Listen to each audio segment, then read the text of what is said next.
Hey, thanks for joining me in the shack. Some people like music. To me, CW sounds like music, so that's our background music today. So let me start by telling you that I've never been a Yaesu ham. So up to now, I've never had a Yaesu except for an old FT-30 years back.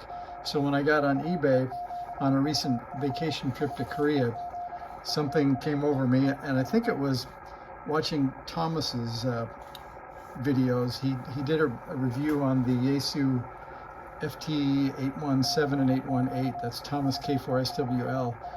And then I started looking at Yaesus, and they started looking pretty cool. So then I came across what is the Yaesu FT-897. And it looked like it had all the right stuff to be a shack in the box, even an internal AC supply. So although I didn't get the tininess or the lightness of the 818 or the 817, this looked like a fun radio to try and to use in the shack. So here we go anyway. I'll tell you how it went.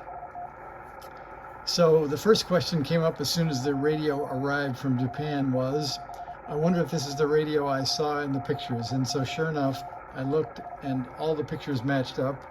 It came in a reasonably good cardboard box with a bunch of bubble wrap and leftover cardboard with all kinds of Japanese characters on it, so I know it really came from Japan.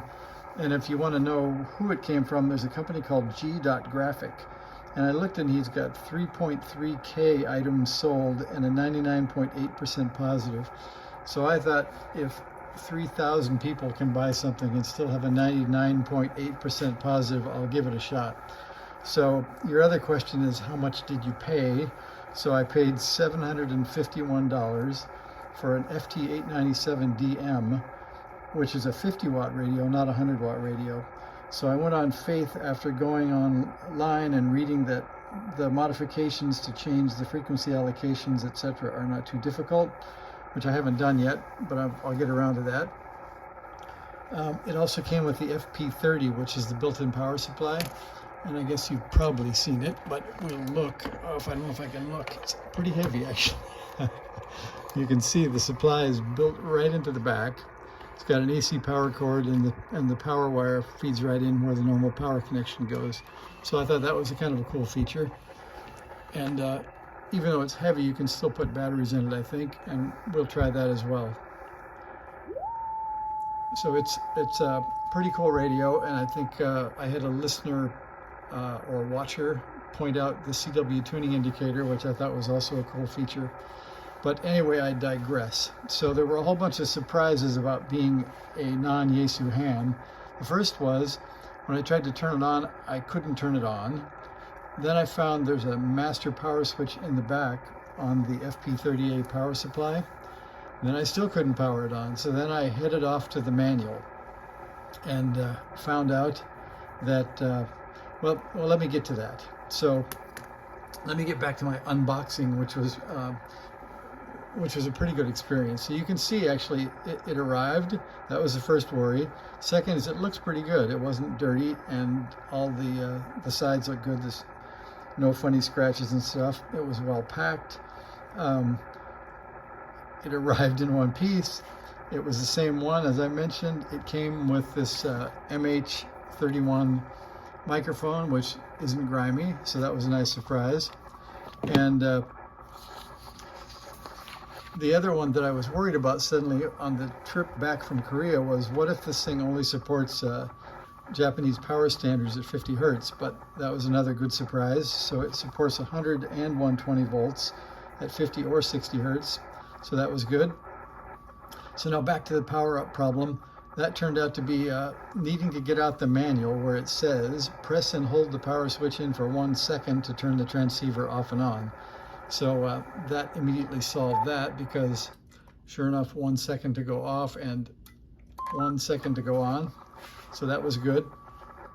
It also led me to the other feature when I was messing around, that a short press turns the little speed man on down there, and that causes you to tune faster. And if you press it lightly again or quickly, you're back into normal speed again. So that's a pretty cool feature. Another, I guess, hidden hotkey or something. So now we can power it up, and then I thought I want to try to get on 40 meters CW with it. So I plugged my trusty key in, and here's that. So I plugged that in and immediately found out it felt like it was in straight key mode, that only the dip paddle did something. So that was back to the menus again. And so that's where I had to finally learn that we have both functions and menus, and that to get to functions, I have to press the function key once lightly, and that gets me to where I can see these different functions. And then I have to use what's called the memory VFO channel button. But let me do that again. There we go. So now you can see the, I think there are, how many of those? There are 14 or something like that, or 17 rows of ABC functions. So then I had to dial around and find, oh, that's timed out. I had to dial around and find the key button, and there is keyer, and you can turn the keyer off and on, which gives you CW keying mode. So that was another good surprise. Then, in addition to having function rows and menus, which I'll get to the menus in a minute, there's also hotkeys. So if I hold down the C key, I get to menu mode, which is the speed, and then I can use the main tuning indicator or the main tuning dial to change the speed. And then one more press of function, one more 1 second press of C to store that. And we're back to regular mode. So that gave me enough. I did eventually then go find power and turn that down to 5 watts while I was playing with it. And got the speed set to 15 and made my first contact with it. So that was the success.